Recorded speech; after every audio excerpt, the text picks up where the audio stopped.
Someone is going to lose. Not eventually, not hypothetically. In this housing market, someone has to lose. Buyers can't pay these prices anymore. Sellers refuse to accept reality, so the market has stopped moving. Homes aren't selling, prices aren't falling enough, and buyers aren't coming back even as rates drop. This isn't a crash. This isn't a recovery. This is a standoff. And the longer it lasts, the more brutal the outcome becomes for whoever breaks first. Because in a frozen market, time always picks the loser. The standoff no one wants to admit.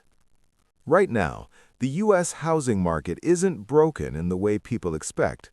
It hasn't collapsed. It hasn't recovered. It's stuck. And that's the most dangerous state a market can be in. Because what we're watching unfold is not a crisis of supply, and not just a crisis of affordability. It's a standoff between buyers and sellers, where neither side can move without taking a loss they refuse to accept. Buyers are at their limit, not emotionally, financially. They're bound by appraisals, lending standards, and income reality. Even if a buyer wanted to overpay, in many cases they simply can't. The bank won't allow it. The math won't work. The monthly payment won't clear underwriting.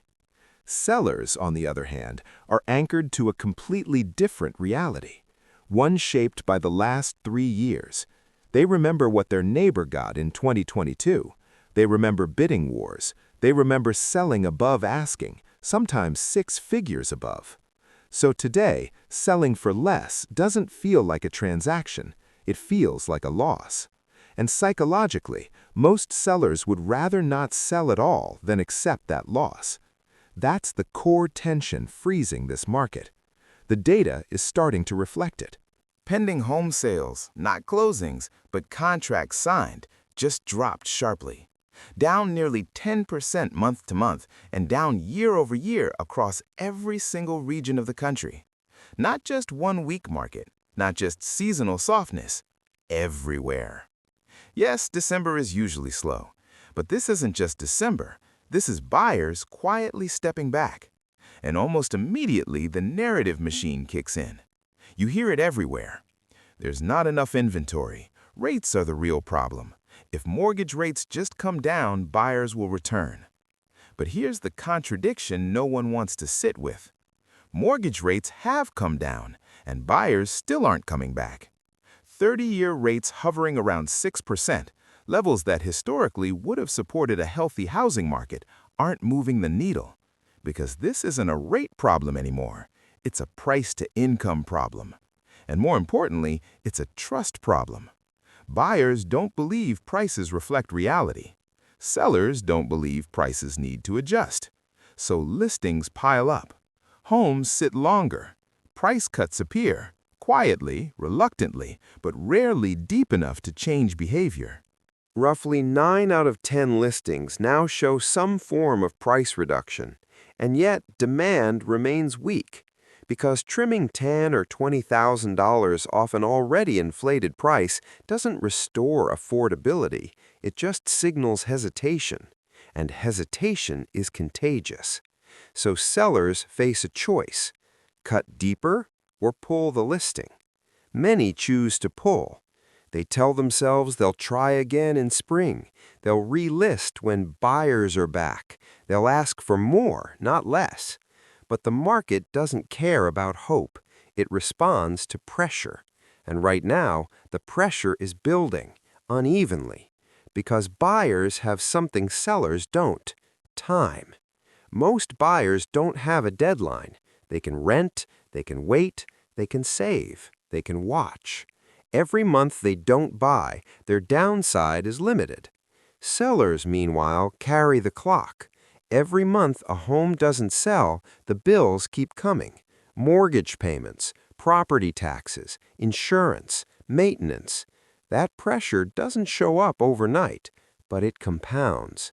And this is where the standoff begins to crack, not all at once, but unevenly, seller by seller, household by household. Because eventually, in a frozen market like this, someone always has to move first, and whoever moves first loses.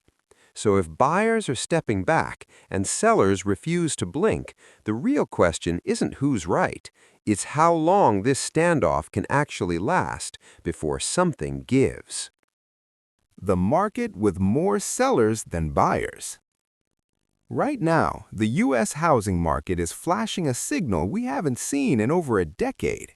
There are significantly more people trying to sell homes than there are people willing or able to buy them. Pending home sales are falling, not just month to month, but year over year, across every region of the country. This isn't a local slowdown or a seasonal blip, it's a national pullback. And that's happening even as mortgage rates have drifted lower from their recent peaks. That detail matters because for years the narrative has been simple. High rates are the problem. But the data is now contradicting that story. Rates are lower than they were a year ago, yet demand is weaker. What's actually happening is that prices never adjusted to the new reality. Sellers are still anchored to peak-era expectations, while buyers are anchored to appraisals, income limits, and monthly payment math that simply doesn't work anymore. At the same time, inventory keeps building. Over 1 million existing homes are now listed for sale, not counting new construction. And according to Redfin, there are nearly 50% more sellers than buyers in the market, the largest gap since they started tracking the data. That imbalance creates a quiet but powerful shift. Homes don't disappear, they sit. Listings go stale, price cuts appear, but not deep enough to change behavior. So sellers pull homes off the market, waiting for spring, waiting for rates, waiting for buyers to come back. But buyers aren't just waiting. Many of them are walking away entirely. They're doing the math on property taxes, insurance, maintenance, and monthly payments, and realizing that renting, even at elevated rents, still costs less than owning the same home. And unlike sellers, buyers can afford to wait. Time is on their side. Sellers don't have that luxury. Every month a home sits unsold, the costs keep running. Mortgage payments, taxes, insurance, HOA fees, carrying costs don't freeze just because the market does. And that pressure builds quietly until eventually someone has to make a move. This is no longer a market driven by optimism, it's a market driven by endurance. And endurance always favors one side more than the other. But markets don't break because people want to sell. They break when people have no choice. And that pressure never starts in housing, it always starts somewhere else first. When jobs crack, housing follows. For most homeowners, selling isn't a decision, it's a last resort. People don't wake up one morning and casually decide to unload the largest asset they own. They sell because something else has already gone wrong. And right now, the earliest cracks are forming in the job market. Layoffs are no longer isolated to tech headlines or niche sectors. They're spreading quietly across white-collar roles, logistics, corporate services, and middle management, the exact income bracket that has been holding this housing market together. These aren't subprime borrowers. These are households with savings, equity, and decent credit until income disappears. And when income becomes unstable, the math changes fast. A homeowner might have a low fixed-rate mortgage, but that advantage only exists as long as paychecks keep coming in. Once income drops, fixed costs don't adjust. Property taxes don't pause. Insurance premiums don't care. HOA fees don't negotiate. At first, people dip into savings. Then they lean on credit. Then they start cutting everything else. Housing is always the final lever, but it's the heaviest one. This is why foreclosure data tends to lag the job market by months, sometimes years. It's not immediate. It's slow, uneven, and easy to dismiss, until it's suddenly not. And this time, the backdrop is far worse. Home prices are still elevated. Insurance costs have surged. Property taxes are resetting higher in many states. Even homeowners who bought years ago are discovering that the monthly cost of ownership is rising, even if their mortgage payment isn't. That creates a dangerous squeeze. If you lose a job today, replacing that income is harder than it's been in years. Hiring has slowed, competition is intense, and the replacement job, if it comes at all, often pays less. That's where forced selling begins. Not panic selling, not 2008-style collapse, but pressure selling. Homes hit the market not because sellers want top dollar, but because they need liquidity. And those sellers don't have the luxury of waiting through another season, another rate cycle, another narrative shift. This is the part of the housing story that never shows up in price charts until it does. Because once enough sellers are pushed by necessity rather than hope, the standoff breaks. Not all at once, but one household at a time. So if demand is collapsing, if buyers are stepping back, why do prices still look like they're holding up? That contradiction isn't a mystery, it's a distortion. The price illusion that's freezing the market. On paper, the housing market doesn't look like it's breaking. Headlines keep repeating the same line. Home prices are still rising. Prices are up year over year. The market remains resilient. But that story depends entirely on which prices you're looking at. Most of what's being reported is the median home price, and right now, the median is lying. Not because the data is fake, but because the composition of sales has changed completely. Fewer homes are selling overall, but the homes that are selling skew heavily toward the higher end of the market. Luxury homes, new builds, cash-heavy buyers, dual-income households with strong balance sheets. When $500,000 and seven-figure homes make up a larger share of transactions, the median rises, even if prices for ordinary homes are stagnating or falling. So you get the illusion of strength in a market that's actually losing volume, liquidity, and momentum. This illusion is dangerous because it keeps sellers anchored to yesterday's expectations. Many homeowners look at headlines and think, my neighbor's house sold for this much last year. Prices are still going up. I'll just wait it out. But waiting is no longer neutral. Every month a home sits unsold, the cost of holding it increases. Property taxes, insurance, maintenance, opportunity cost, and in many cases, an adjustable rate reset or a shrinking financial cushion. Meanwhile, buyers are doing the opposite math. They're not just comparing prices, they're comparing monthly ownership costs to rent. And for many households, owning now means paying thousands more each month for the same lifestyle. That gap changes psychology. When buyers realize they can rent, save, stay mobile, and avoid risk, urgency disappears. Time shifts to their side. And that's when a standoff forms. Sellers are anchored to peak pricing, buyers are anchored to affordability, and nothing moves. Listings get price cuts, but not enough. Homes get delisted only to come back later at even higher prices, and each cycle stretches the freeze further.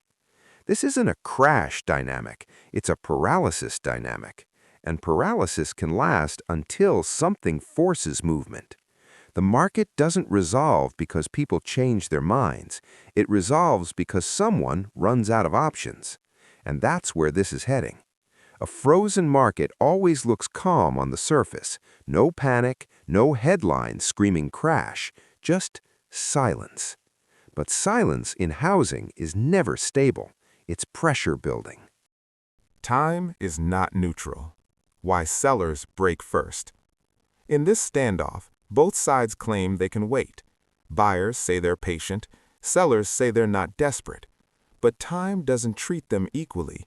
For buyers, waiting is mostly defensive. They keep renting, they keep saving, they stay liquid, they avoid risk. Their downside is limited. For sellers, waiting is active cost. Every single month, A home sits unsold, money leaves the household. Property taxes don't pause, insurance doesn't freeze, maintenance doesn't stop, and if there's still a mortgage attached, that payment keeps hitting, whether the market cooperates or not. Even owners with low, fixed-rate mortgages feel the squeeze, because the longer they hold, the more exposed they are to everything else rising around them. Insurance premiums are climbing, property taxes are recalculating higher, HOA fees are increasing, repairs cost more every year. That erodes optionality. What looks like patience slowly turns into obligation. And there's another problem most sellers underestimate: spring inventory. Many sellers who pulled their listings over the winter didn't exit the market, they postponed it. They're planning to come back in March, April, or May, believing demand will magically return. But if rates stay where they are and buyers stay cautious, that wave of relisted homes doesn't create recovery. It creates competition. More listings chasing the same shrinking buyer pool forces price discovery, whether sellers like it or not. And the longer sellers resist cutting prices meaningfully, the sharper that adjustment tends to be when it finally arrives. Because the market doesn't reward denial, it punishes delay. This is why housing corrections rarely happen smoothly. They don't glide down, they snap. At first, sellers cut a little, then they cut again, then they stop cutting and delist.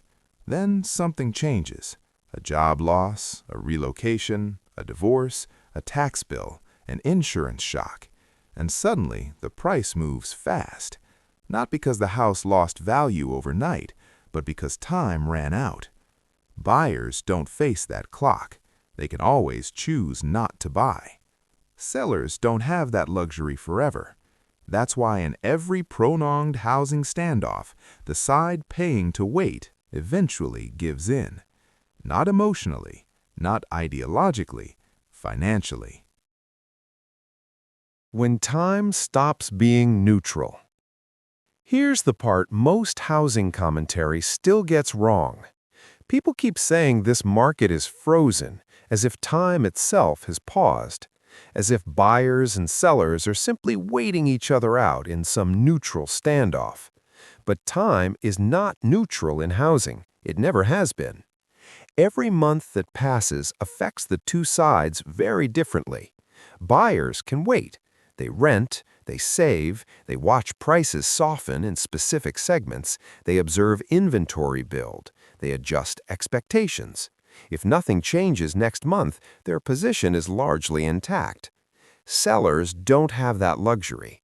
Time costs sellers money, real compounding money.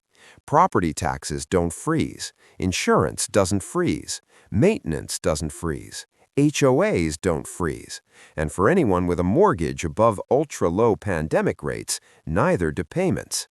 Even for sellers with low fixed rates, time still carries an opportunity cost. Capital is trapped, equity is illiquid, and expectations remain anchored to a market that no longer exists. This is where the standoff quietly breaks. Not all at once, not with a crash headline, but through pressure that builds unevenly. At first, sellers resist. They pull listings. They tell themselves spring will fix everything. They relist higher. They blame rates, media narratives, buyers being unrealistic. And for a while, that works, because equity cushions are still thick and forced selling is limited. But the longer this market stays frozen, the more that cushion erodes psychologically before it erodes financially. A house sitting unsold for 90 days feels different than one sitting for 9 months. A price cut feels temporary the first time. By the third or fourth adjustment, it feels like capitulation. Not because the seller is broke, but because the seller realizes demand is structurally weaker than they believed. Meanwhile, buyers are learning something important. They're learning that prices don't need to crash for leverage to shift. They're learning that median prices can rise while real prices soften underneath. They're learning that new listings don't equal new demand, and most importantly, they're learning patience. This is why interest rate cuts alone won't save this market. Rates could drift lower and still fail to revive demand in any meaningful way, because affordability is no longer just about monthly payments. It's about confidence. Confidence in income stability, confidence in job mobility, confidence that buying now doesn't lock you into a bad trade for a decade. Housing used to be a ladder. Move up, move laterally, move down, adjust as life changed. Now it's a trap. And markets built on immobility don't clear efficiently. They grind. Eventually, something has to give, not because people want to lose, but because time forces decisions. Job losses turn hypothetical pressure into real pressure. Divorce, relocation, illness, taxes, insurance hikes. These are not synchronized events. They arrive unevenly, one household at a time. That's how standoffs end. Not with a crash everyone sees coming, but with a slow redistribution of losses across sellers who can no longer wait. The irony is that this process can coexist with headlines claiming prices remain resilient, because resilience at the top masks weakness underneath. High-end sales prop up medians, while mid-market listings quietly bleed. Builders offer incentives instead of price cuts. Sellers accept concessions they don't talk about. The market looks stable until suddenly it doesn't. And when confidence breaks, it breaks fast. That's the real danger of this housing cycle. Not volatility, but delayed adjustment. A system that refuses to clear until pressure accumulates beyond control. Someone is going to lose. Not because the market crashes overnight, but because time eventually chooses sides. And time in this market is not on the seller's side anymore. And if you made it this far, thanks for staying with me. This housing market isn't confusing because the data is missing. It's confusing because the incentives are broken, and most people are still looking at it through an old lens. If you want more analysis like this, not hype, not headlines, just structure and pressure, consider subscribing. These videos take time to research, and your support is what lets this channel keep doing long-form work like this. If you disagree, leave a comment. If you're living this reality, share your perspective. And if you think someone else needs to see this before making a decision, send it to them. I'll see you in the next one. Thanks for watching.